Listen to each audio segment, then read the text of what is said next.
Hello and welcome to my channel knowledge of standard. आज मैं आप लोगों को नॉलेज ऑफ स्टैंडर्ड पे 4M के जो कि चेंज मैनेजमेंट का एक पार्ट है, उसके अंदर हम जानेंगे पार्ट 2 में, जो कि मैंने आपके लिए पार्ट 1 में आपको एक फंडामेंटल थिंग्स और थ्योरेटिकल बेस पे बताया था। आज हम लोग जानेंगे पार्ट 2 में, जो कि प्रैक्टिकली हम उसको किस तरीके से 4M को अपनी ऑर्गेनाइजेशन और सॉफ्ट फ्लो पर इम्प्लीमेंट करते हैं, उसको जानेंगे बाय 1 to 1, और उसके फॉर्मेट और डॉक्यूमेंट को किस तरीके से इम्प्लीमेंट करते हैं। तो चलिए जानते हैं। हम सिर्फ इसके जो पॉइंट्स हैं उनको समझाएंगे आपको, जैसे कि 4M में क्या क्या हमें प्रोसीजर या फिर प्रोसेस जो आपको करना है उसके बारे में जानते हैं पहले। तो सबसे पहले हम कंटेंट्स में यहाँ पे देखेंगे 4M का जो कंटेंट प्रोसीजर स्टार्ट होगा वो मैन से हम स्टार्ट करते हैं।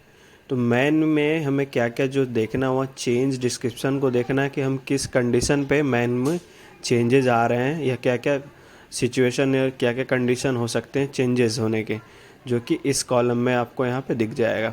इसके अकॉर्डिंग हम उस पर एक्शन क्या लेंगे, इसके चेंज होने के कारण इस पर हम क्या एक्शन ले रहे हैं, और उसके बाद क्या है, ये किस टाइप का चेंज है, प्लान है या फिर अनप्लान्ड है, वो उस टाइप में हमें यहाँ पर शो करना है, जो प्रोसीजर में हमें बताना है। उस प्रोसीजर के बाद अनप्लान के बाद हमने उस पर क्या एक्शन या क्या एक्टिविटी लेनी है, जो अगर चेंज हो रहा है तो उसको हम यहाँ से समझेंगे। और उसके अंदर जैसे एक्शन में हम क्या क्या देख सकते हैं कि हमें सेटअप करना है, या फिर रेट्रोएक्टिव चेक करना है, या इंस्पेक्शन करना है, कंटेनमेंट एक्शन लेनी है, ओवरऑल जो डिटेल्स होते हैं उसके बारे में जानेंगे।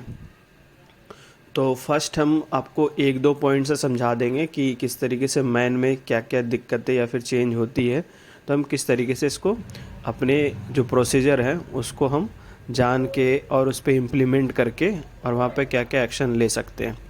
तो मैन में जैसे कि यहाँ पर बताया जा रहा है कि चेंज हमारा क्या होता है कि ऑपरेटर ऑन लीव, मतलब ऑपरेटर जो है वो छुट्टी पे चला जाता है विथ इन्फॉर्मेशन दे के, क्योंकि जो चेंज होता है वो कभी भी आ सकती है, या फिर आपके साथ प्लान करके होगा और अनप्लान्ड होगा, तो ये तो चेंज होना है।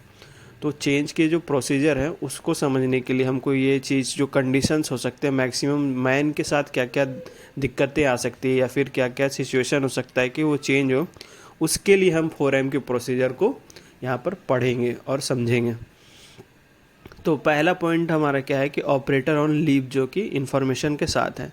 तो एक्शन हमने क्या लिया, operator of same skill level deputed, मतलब जो इसका स्किल लेवल होगा, जो ये छुट्टी पे गया, सेम स्किल लेवल के ऑपरेटर को हम फर्स्ट क्या कर सकते हैं, वहाँ पे लगा सकते हैं, जो ये मशीन रन कर रहा होगा। ठीक है, तो ये हमारे लिए कौन सा चेंज हो गया, प्लान या अनप्लान, तो प्लान हो गया। तो उसके बाद जब प्लान चेंज हो गया तो हम इस पर हम क्या क्या एक्शन लेंगे, हम उसका सेटअप अप्रूवल को देंगे, उस ऑपरेटर जो चलाएगा उसका सेटअप दोबारा से बनाएंगे। ठीक है, ये कंडीशन हमने इसलिए यस कर रखी है कि हमें सेटअप देना है। उसके बाद रेट्रोएक्टिव चेक करनी है या नहीं करनी है, इसमें नहीं करनी, क्योंकि हम सेटअप में ही यहाँ पर कर रहे हैं, ये हमें प्लान में है इसी वजह से। ठीक है, कंटेनमेंट एक्शन में क्या हो जाएगा कि हमें कोई सडन या फिर इमीडिएट एक्शन नहीं लेना है, क्योंकि हमने ये प्लान कर रखी है। इस तरीके से ये कंडीशन और एक्शन हम यहाँ पर ले सकते हैं अगर ऑपरेटर हमारा छुट्टी पर है बता करके। ठीक है, उसके जो डिटेल्स है जैसे यहाँ पर दे रखे कि रिमार्क्स में टेक ए सेटअप अप्रूवल। ठीक है, तो वो चीज़ हमने यहाँ पे कर दिया। अगर कोई चेंज होगा तो सेम क्या है कि दूसरा सिचुएशन क्रिएट हो जाता है लीव पर बता करके। सपोज उसके साथ दूसरा कंडीशन क्या हो सकता है कि ऑपरेटर जो है अंडर स्किल लेवल डिप्यूटेड है। दूसरा कंडीशन मान लीजिए हमारे पास उस स्किल लेवल का नहीं मिलता है जिस लेवल का ये ऑपरेटर लीव मांग रहा है। हमारे पास क्या हो गया, फिर सिचुएशन में मशीन रन करनी है, तो अंडर स्किल लेवल का जैसे कोई पर्सन है उसको हम अगर लगाते हैं मशीन पे, तो वो हमारे लिए किस टाइप का सिचुएशन होगा, किस टाइप का चेंज होगा, प्लान या अनप्लान। तो ये हो जाएगा हमारे पास एब नॉर्मल, मतलब एब नॉर्मल सिचुएशन हो जाएगी, क्योंकि हमारे पास क्या है कि प्लान के अकॉर्डिंग भी नहीं हो रहा और अनप्लान के अकॉर्डिंग नहीं हो रहा, दोनों के अकॉर्डिंग नहीं हो रहा, तो हमारे लिए एक ये अब नॉर्मल सिचुएशन हो जाएगा। उस कंडीशन में क्या करेंगे, उस कंडीशन में हमें सेटअप भी लेना है। ठीक है, रेट्रोएक्टिव नहीं करना है, और कंटेनमेंट नहीं करना है। ओवरऑल आपको ये प्रोसीजर फॉलो करना है। तो कंटेनमेंट में यहाँ कंटेनमेंट करनी है। तो इसको कंटेनमेंट में क्या करना है हमें कि सपोज जैसे कि अंडर स्किल लेवल है, तो उसके लिए हमें सडन में अगर कोई चेंज आ गया तो हम वहाँ पर जा करके उसको हम चेक करेंगे कि वो जो उसको लॉट बना है उसको वेरीफाई कर लेंगे, चेक कर लेंगे, क्लोजली मॉनिटर कर लेंगे 5 पीस 10 पीस को। जैसे कि यहाँ पे बताया गया है कि ए में हम क्या कर रहे हैं, पहले सेटअप अप्रूवल दे रहे हैं उसको, ठीक है। और उसके बाद हम यहाँ जो थर्ड क्या कर रहे हैं containment, check all the parts 100% visually and 5 pieces dimensionally produce by under skill operator, ठीक है। ये चीज़ आपको पॉइंट समझ में आएगा क्यों हम यहाँ पर अंडर स्किल वाले कंडीशन पे क्या एक्शन कर रहे हैं।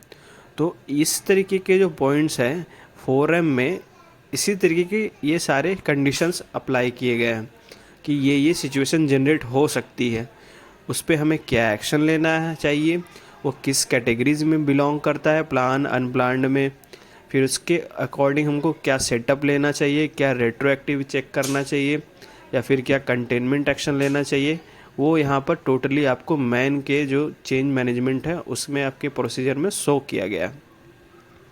तो ये पॉइंट आपको समझ में आया होगा कि जो मैं आपको बताया। सेम इसी तरह के सिचुएशन में आपको बता देता हूँ। Operator on leave without information हो जाएगा तो क्या करना है आपको, इसी तरीके से एक्शन क्या लेना है, प्लान क्या लेना है, उसमें सेटअप क्या करना है, वो सारी चीज़ें यहाँ पे दी गई है। और उसके बाद अगर न्यू ऑपरेटर आ जाता है तो आपको क्या करना है, उसको ट्रेनिंग देनी है या फिर उसके पीरियड स्टैंडर्ड बताना है, ऑपरेशनल स्टैंडर्ड क्या प्रोसेस हो सकते हैं, तो किस टाइप की कैटेगरी है, उसको आपको ओवरऑल एक प्रोसीजर बनाना पड़ेगा। अगर आपके सिस्टम में या आपके शॉप फ्लोर पे ये 4M के चेंज मैनेजमेंट का प्रोसीजर या सिस्टम नहीं है, तो इस तरीके से ये जो प्रोसीजर है ये आपको किस बेस पे बनाना है, हर एक प्रोसेस पे हो सकता है कि अलग अलग 4M की कंडीशंस भी हो सकती है। मैन की तो खैर सेम रहेगी, क्योंकि इनसे ज़्यादा कंडीशंस और क्या हो सकते हैं वो आपको वहाँ पे जाके चेक करना पड़ेगा मैन के अकॉर्डिंग। तो ये चीज़ होता है, थोड़ा थोड़ा प्रोसेस पे वेरी भी करता है। आई थिंक आप लोगों को एम के बारे में समझ में आया होगा कि फर्स्ट मैन में क्या क्या चेंज आ रहा होगा। अब हम नेक्स्ट समझते हैं मशीन और डाई टूल के कंडीशंस को और उसके चेंज जो डिस्क्रिप्शन है उसमें हम क्या क्या प्रोसेस करते हैं, सेम उसी तरीके के कंटेंट्स के थ्रू जो इसके होते हैं। सपोज़ क्या मशीन अंडर प्रिवेंटिव मेंटेनेंस में आ रही है आपकी, तो उसमें यहाँ चेंज हो रहा है, तो वो आपका किस टाइप का प्रिवेंटिव मेंटेनेंस किस टाइप का प्लान होगा या अनप्लान होगा, ये होगा प्लान। इस पे हम क्या एक्शन ले सकते हैं, working on same condition machine after previous preventive maintenance. Preventive maintenance के दौरान हम इस पर वर्क नहीं करेंगे, लेकिन प्रिवेंटिव मेंटेनेंस होने के बाद हम इस पर क्लीन करके अपना जो भी करना है हम ये कर सकते हैं। ये एक्शन हो गया इनका। एक्शन होने के बाद हमें यहाँ पे क्या क्या लेना, एक्टिविटी करनी चाहिए जब ये मशीन हमारे पास प्रिवेंटिव मेंटेनेंस हो जाए। तो सेटअप अप्रूवल चेक करेंगे, रेट्रोएक्टिव चेक यहाँ पे नहीं करेंगे, कंटेनमेंट एक्शन भी नहीं करेंगे। हम इसमें क्या करेंगे कि एक सेटअप अप्रूवल अच्छे तरीके से वेरीफाई करके यहाँ पर इस कंडीशन को फुलफ़िल कर देंगे ताकि हमारा कोई दिक्कत ना आए। सेम अगर वही मशीन ब्रेकडाउन में चली जाती है, सडन ब्रेकडाउन में, तो उसके लिए हमें क्या एक्शन लेना चाहिए। जो सेम मशीन है उसको रिपेयर के बाद यूज होगी वो चीज़ें, ठीक है, मशीन रिपेयर होगी वो यूज हो गई, उसके अकॉर्डिंग ये प्लान में है या अनप्लान्ड में वो आपको डिसाइड करना पड़ेगा प्रोसीजर में, ठीक है। ये अनप्लान्ड हो गया आपके लिए। उसमें जो 3 एक्टिविटी हम कर रहे हैं जो भी एक्शन लेने के अकॉर्डिंग है, जैसे कि हमें मेंटेनेंस हो गई, उसके बाद हम क्या करेंगे, उसका सेटअप अप्रूवल बनाएंगे, रेट्रोएक्टिव चेक करेंगे ताकि कोई मशीन के जो भी पार्ट्स वगैरह जो चेंज हुए हैं कहीं उससे उस पार्ट में जो प्रोडक्ट हम प्रोड्यूस कर रहे हैं उसमें कोई दिक्कत ना आए और उसके अकॉर्डिंग हम उसको फुलफ़िल करेंगे। तो इसके बेस पर हम क्या कर सकते हैं, पार्ट को 100% विजुअली इंस्पेक्शन कर सकते हैं और 5 पीस का डायमेंशनली चेक कर सकते हैं, जो कि जनरली होता है। तो इसी तरीके से इन कंडीशंस को भी यहाँ पे बताया गया है। अब आगे क्या है हमारे लिए, मटेरियल में यहाँ पे 3 कंडीशन बताया गया है कि जैसे suppose material receive from other approval sources, जैसे हम किसी अदर अप्रूवल सोर्सेस के हम लेते हैं तो स्टार्ट करते हैं उसको, सेटअप अप्रूवल लेंगे एक्शन में हम, ठीक है। वो हमारे लिए क्या है, प्लान है या अनप्लान, वो डिसाइड करना है प्रोसीजर में। प्लान है तो प्लान के चेंज रखेंगे, ठीक है। सेटअप अप्रूवल सेम होगा यहाँ पे कि क्या हम उस मटेरियल के लिए हम सेटअप अप्रूवल सेट करेंगे, रेट्रोएक्टिव उसके लिए क्या करना चाहिए नहीं करना चाहिए, अगर मटेरियल हमारे पास अप्रूव्ड सोर्सेज हैं तो क्या कंटेनमेंट एक्शन लेना चाहिए कि नहीं लेना चाहिए, वो आपके ओवरऑल प्रोसीजर में शो होगा, ठीक है। तो इस तरीके से आपका मटेरियल का भी प्रोसीजर है, अनप्लान्ड में होगा तो, और मेथड का भी है कि अगर हम कुछ चेंज करते हैं तो सेम ये चीज़ क्राइटेरिया हमें मेन ये याद रखना है कि चेंज हम किस किस कंडीशन पे यहाँ शो कर रहे हैं प्रोसेस में, और उस पर एक्शन क्या ले रहे हैं। एक्शन लेने के बाद उसकी जो एक्टिविटी है, हमें जो इंस्पेक्शन करना है, चेक करना है, ताकि हमारा कोई लॉट या कोई पार्ट ख़राब ना बने, प्लान और अनप्लान के अकॉर्डिंग चेक करते हुए। सो हम ये प्रोसीजर में 4M के डिस्क्राइब करेंगे, ताकि हम अपना जो सिस्टम है वो चेंज मैनेजमेंट का वो प्रॉपरली इम्प्लीमेंट कर सके अपने सॉफ्ट फ्लोर पर, ठीक है। आई होप ये आप लोगों को 4M के जो कंडीशंस हैं और जो प्रोसीजर हैं वो समझ में आए होंगे। ये सिर्फ एग्जांपल के लिए है, आपके प्रोसेस और आपके अलग ऑर्गेनाइजेशन में कुछ ये चेंज और वेरी हो सकते हैं। नेक्स्ट है ये एक चेंज ट्रैकिंग शीट बोल सकते हैं इसको, कि ओवरऑल आपका एक मंथ का डाटा निकल के आ जाएगा कि 4M में क्या आप चेंज हो रहा है यहाँ पर, ठीक है। सपोज़ ये कि यहाँ पर हमारे ये मंथ में, इसको फॉर्मेट को समझ लेते हैं। यहाँ फॉर्मेट वगैरह, नंबर वगैरह, डेट वगैरह कुछ डला रहेगा इसमें। फिर इसमें 4M में हम देखेंगे, इसके हॉरिजेंटली में हमारा डेट है 1 से 31 तक, जिस भी मंथ का हो, या मंथ यहाँ पे नोट डाउन हो जाएगा, 4M यहाँ पे नोट डाउन हो गया। अगर जिस भी मंथ में, किसी एक मंथ में, या सपोज मशीन में कोई चेंज आ गए यहाँ पर, तो हम इसको क्या करेंगे, टिक करेंगे चेंज और नो चेंज के अकॉर्डिंग। यहाँ पर आप सिंबल रेड और ग्रीन करके यूज कर सकते हैं। तो यहाँ पर इस तरीके से करेंगे। सपोज़ यहाँ पर मशीन में हमारा चेंज आ गया, तो हम अगर 5 तारीख को आ रही है तो 5 को यहाँ पर रेड कर देंगे। उसका डिस्क्रिप्शन आपको यहाँ पे नोट डाउन करना है कि मशीन में जब अगर चेंज आई है 4M के प्रोसीजर के अकॉर्डिंग, तो आप इस फॉर्मेट में क्या क्या उसके अकॉर्डिंग भरना है, किस डेट को आई है वो डेट नोट डाउन होगा, टाइम नोट डाउन होगा, मशीन नंबर क्या थी तो 5 थी, चेंज क्या हुआ था उस कंडीशन के अकॉर्डिंग, किसके अकॉर्डिंग चेंज हो गया, प्रोसीजर के अकॉर्डिंग। जो इस प्रोसीजर में आपको मशीन के बारे में बताया गया कि इस किस चेंज डिस्क्रिप्शन में आ रही है, वहाँ पे ये आपको नोट डाउन करना है। कहाँ पे, इस चेंज डिस्क्रिप्शन वाले एरिया में। नेचर ऑफ चेंज क्या था, प्लान था या अनप्लान, वो आपको यहाँ पे लिखना है। आपने उस पर एक्शन क्या लिया वो लिखना है। उसके अकॉर्डिंग आप पार्ट में क्या क्या चेंजेज आ रही है, जो सेटअप वगैरह हो गया वो यहाँ लिखना है। पार्ट नेम, कौन सा पार्ट चल रहा था, कौन सा उसका कोड था, सेटअप अप्रूवल आपने किया कि नहीं किया, ट्रेनिंग प्रोवाइड थी कि नहीं थी, उन चीज़ों पे वहाँ नोट डाउन करना है और चेक करना है, टिक लगानी है। रेट्रोएक्टिव चेक करना है उसके बाद कि पार्ट में आपने कितनी क्वांटिटी ओके की, कितनी क्वांटिटी एनजी की, रिवर्क में कितना वो हो रहा था, और स्क्रैप कितना निकला। ये रेट्रोएक्टिव में आपको टोटल यहाँ पे ये चीज़ें डिटेल में यहाँ पे देनी पड़ेगी, ताकि आप इन चीज़ों को जो ट्रैक कर सके हम 4M के अकॉर्डिंग, जहाँ पर अगर हमारा कोई चेंज हुआ हो या फिर एरर आने के चांसेस हैं। उसके अकॉर्डिंग कंटेनमेंट, ये सस्पेक्टेड लॉट जो हमारा होगा, कि हमें जिस लॉट पे डाउट होगा कि इस 5 नंबर मशीन पे अगर चेंज आई है, तो हम उस दिन के लॉट को ठीक तरीके से जांच लें और उसको चेक कर लें, ताकि हम उनको मॉनिटर कर सकें लॉन्ग टर्म व्यू के लिए कस्टमर एंड तक। तो इसमें आपने कितनी क्वांटिटी चेक किया, उसके बाद सेम कितना ओके हुआ, कितना रिवर्क हुआ, कितना सेटअप हुआ या कितना स्क्रैप हुआ, तो वो यहाँ नोट डाउन हो जाएगा। ये सारा चीज़ आप नोट डाउन करने के बाद QA के साइन होंगे यहाँ पर, जो कि एक कॉलम है। साइन के बाद यहाँ पर आपको प्रोडक्शन के साइन होंगे, फिर प्लांट हेड के साइन ऑफ होंगे। तो ये चीज़ आपको डिटेल में एक पूरा मंथ का समरी निकल के आ जाएगी यहाँ से।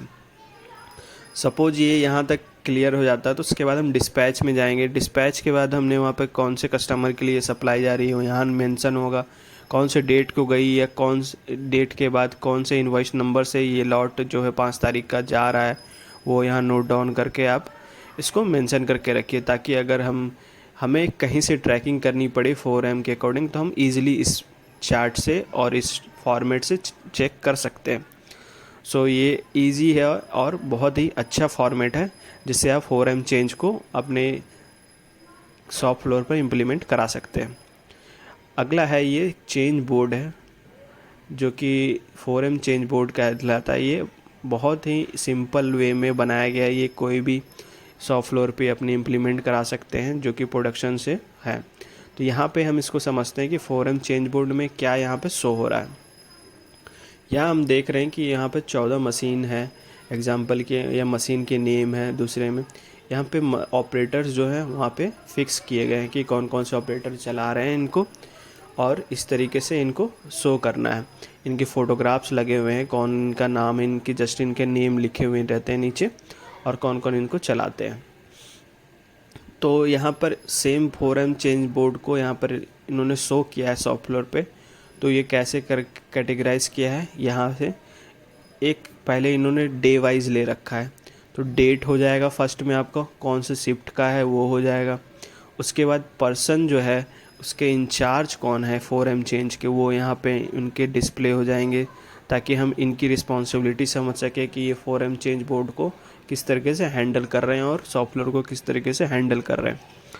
उनके बाद हम इसके लेजेंड्स को समझेंगे कि 4M में कौन सा कलर किस को शो कर रहा है, कौन सा चेंज के लिए कर रहा है, कौन सा नो चेंज के लिए कर रहा है। सेम उसी तरीके से जो मैंने आपको प्रोसीजर बताया था 4M का, वो यहाँ पे इन्होंने डिस्प्ले कर रखा है कि किस किस चेंज डिस्क्रिप्शन पे आप यहाँ पर एक्शन लेना है और क्या क्या लेना है, वो यहाँ से आप नोट डाउन करके और इनसे समझ के इस शॉप फ्लोर पर ही आप एक्शन ले सकते हैं और इम्प्लीमेंट भी करा सकते हैं। जो यहाँ पे समरी की मैं बात कर रहा था, उन्होंने भी इनको यहाँ पे ही शॉप फ्लोर पे लगा रखी है कि जहाँ पे जैसे यहाँ इन्होंने चेंज किया है तो वो समरी यहाँ पे नोट डाउन हो जाएगा इस प्रोसीजर के अकॉर्डिंग। तो जैसे इन्होंने मैन में ही मैं ले लेता हूँ कि मैन में इन्होंने चेंज किया, तो यहाँ पे इन्होंने टैग निकाला और यहाँ पे ब्लू की जगह येलो कर दिया। तो ये एक बहुत ही बेहतरीन मैं कहूँगा कि 4M चेंज बोर्ड है जो इम्प्लीमेंट किसी का इंडस्ट्री में किया जाता है। ऐसे आप भी अपने इम्प्लीमेंट करा सकते हैं अपने अपने शॉप फ्लोर पे, जो कि मैन्युफैक्चरिंग या फिर जिस भी फील्ड से बिलोंग करते हैं। ओके, तो ये चेंज बोर्ड के बारे में आप लोगों को समझ में आ गया होगा। नेक्स्ट चलते हैं कि रेट्रोएक्टिव चेक रिकॉर्ड किस तरीके से करते हैं, उसको क्या मेथड है। तो जैसे किसी भी पार्ट को हमें रेट्रोएक्टिव चेक करना है, जो हमें लगता है कि कहीं पे चेंज आने के बाद हमें उस पर रेट्रोएक्टिव चेक करना है, तो पार्ट नेम पार्ट नंबर डालना है, सेम किस टाइप का चेंज है वो लिखना है, कितनी क्वांटिटी को हमने लॉट को सस्पेक्टेड में रखा है कि हम उसको रेट्रोएक्टिव चेक करेंगे, उसमें से क्या ओके निकला, क्या रिजेक्शन निकला, क्या रिवर्क क्वांटिटी है, क्या पैरामीटर्स हैं जो स्पेसिफिकेशन हो सकते हैं, डायमेंशनल, विजुअल या फिर सिटी क्यू, जिस टाइप के आप नोट डाउन कर सकते हैं। जो भी आप वहाँ पे चेक कर रहे हो रेट्रोएक्टिव में, स्पेसिफिकेशन क्या है, इसका मेथड क्या है, कितने पार्ट के ले रहे हो, जो कि ऑब्जर्वेशन आपको मिनिमम टू मिनिमम 5 की लेनी होती है। उसके बाद आप उसको किसने इंस्पेक्ट किया है, उस वो ओके हुआ कि नॉट ओके हुआ, ये आपको रेट्रोएक्टिव चेक रिकॉर्ड में भरना होता है और फुलफ़िल करके आपको इसको सबमिट करनी होती है और अपने पास भी रखनी होती है एज़ पर कस्टमर रिक्वायरमेंट। ठीक है, इसके बाद हम लोग जानते हैं कि जो सेटअप अप्रूवल और इन प्रोसेस इंस्पेक्शन, जो कि इसमें कंबाइन है, कई जगह सेपरेट भी होते हैं, तो इसमें कोई दिक्कत नहीं है। इसी तरीके से सेम आपको करना है कि ये मैक्सिमम कंपनीज़ में तो होती है, लेकिन थोड़ा सा डिटेल में इसको समझा देता हूँ कि इनके जो बेसिक फॉर्मेट में क्या होता है कि जो भी आपका डायमेंशनल सिटी क्यू होता है उसको यहाँ पे चेक करेंगे मेथड वगैरह, और फर्स्ट पार्ट अप्रूवल के लिए जो हम करते हैं, और फिर 4M चेंज होने के बाद जो करते हैं, उसके बाद हम लास्ट पार्ट 4M चेंज के बाद जो होता है वो यहाँ पर time to time note down यहाँ पे किया जाता है। और क्या करेंगे इस पर, विजुअल या डायमेंशनल, वो आपको यहाँ पर शो करना पड़ेगा कि आप अपनी डायमेंशनली अगर चेक कर रहे हैं, सिटी क्यू जो बोले जाते हैं क्रिटिकल टू क्वालिटी ड्राइंग्स के अकॉर्डिंग, आप यहाँ पे मेंशन करके FOA और 4M चेंज के अकॉर्डिंग LOA यहाँ पर आप भर सकते हैं, और ठीक से आप इंस्पेक्शन करके आप यहाँ पर एक्शन क्या हो रहा है उस पर ईजिली जज कर पाएंगे। सो ये जो है आपका सेटअप अप्रूवल के लिए हो गया। इन प्रोसेस में आपको आवरली या 2 आवरली में जा कर के उसी लॉट को चेक करना होता है एज़ पर जो आपके डायमेंशंस दिए गए हैं, स्पेसिफिकेशन दिए गए हैं उसको। सो ये फॉर्मेट भी इजी है, जो कि अधिकतर आप लोगों को भी पता होगा जो भी ये काम कर रहे हैं। नहीं पता तो आप इसको आप इम्प्लीमेंट कर सकते हैं। ये एक नेक्स्ट उसके अंदर आता है 4M के अंदर मैन मशीन मैट्रिक्स। कई जगह अगर सिंपल या सिंगल प्रोसेस फॉलो हो रही है किसी ऑर्गेनाइजेशन या मैन्युफैक्चरिंग इंडस्ट्री में, तो वहाँ पे ये स्किल मैट्रिक्स के कंडीशंस पे भी काम करती है। तो कई जगह होती है कि एक मैन्युफैक्चरिंग इंडस्ट्री में या ओईएम में एक ऑपरेटर मल्टीपल प्रोसेस से गुजरता है या मल्टीपल प्रोसेस करता है, तो उसके लिए ये हेल्पफुल होती है मैन मशीन मैट्रिक्स कि अगर हम इस ऑपरेटर का नेम यहाँ मेंशन करेंगे तो वो किस किस ऑपरेशनल के लिए कैपेबल है, कंपिटेंसी इसकी है, तो वो यहाँ से आपको ईजिली गेट आउट हो जाएगा और पता लग जाएगा, ताकि आप उसको चेंज करने के लिए अगर किसी के एब्सेंस में 4M चेंज में आप उसको अदर जगह भी इम्प्लीमेंट कर सकते हैं। सो ये बेसिक सा फॉर्मेट है, जैसे यहाँ पे किसी को हम यहाँ पे लिख करके कर सकते हैं। ठीक है, तो इसको प्रिपेयर किया जाता है। नेक्स्ट क्या है कि एक ये कार फॉर्मेट होता है। कार फॉर्मेट ये जनरली क्वालिटी हेड या फिर प्रोडक्शन हेड जो कस्टमर से अप्रूवल लेना चाहते हैं, ये उनके लिए होती है, जो कि काफ़ी ओईएम्स में यूज होता है। इसमें सिंपली कुछ नहीं है, 4M चेंज कंट्रोल जो एक्शन रिपोर्ट होता है वो सबमिट करनी होती है। सप्लायर कौन है, उसके कोड क्या है, लोकेशन क्या है, पार्ट फैमिली किस, मतलब डिटेल्स देनी होती है कि आपने पहले क्या चेंज किया और अब क्या चेंज किया, उसका पिक्चर शो करना होता है और उसका ब्रीफ डिस्क्रिप्शन भी लिख करके कस्टमर को सबमिट करनी होती है। और यहाँ से प्लांट से अप्रूव करके बाय मेल या फिर बाय उनके जो ऑनलाइन पोर्टल्स होते हैं उन पे अप्रूवल लिया जाता है। सो गाइस, आप लोगों को 4M के बारे में जो टोटली मैंने प्रैक्टिकली और थ्योरेटिकली समझा चुका हूँ। बेनिफिट्स क्या हो सकते हैं हमारे इसके लिए, उसको समझते हैं कि जैसे हमारे बेनिफिट्स में इजी क्या हो जाता है ट्रेस करना। जैसे मैंने आपको बताया कि कोई डिफेक्ट हमें सप्लायर एंड पे मिलती है तो हम इजीली ट्रेस कर सकते हैं।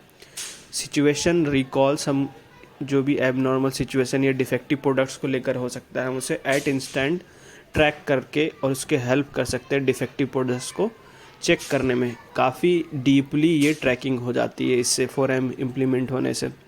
ये हमें क्या करता है कि एक बेटर इन्वायरमेंट भी देता है 4M के अकॉर्डिंग, जो कि एक कस्टमर की डिमांड होती है, किस तरीके से उसको आगे ले जाना चाहिए ताकि हम अपने एक स्टैंडर्ड को हायर और इम्प्रूवमेंट फेज पर जा सकें।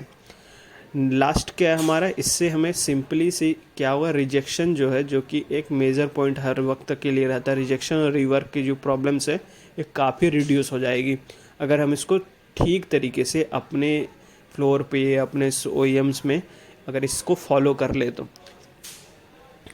लास्ट आप लोगों के लिए इतना कहना चाहूँगा कि ये 4M का जो कॉन्सेप्ट है ये बहुत ही अच्छा कॉन्सेप्ट है, जो कि आप इम्प्लीमेंट करके अपने सिस्टम्स को और भी बेहतरीन और सुधार सकते हैं, रिजेक्शन और रीवर्क को कंट्रोल करके। आप लोगों से बस यही रिक्वेस्ट होगी कि प्लीज़ मेरे चैनल को लाइक शेयर एंड सब्सक्राइब करें। देखने के लिए आप लोगों का धन्यवाद। Thank you.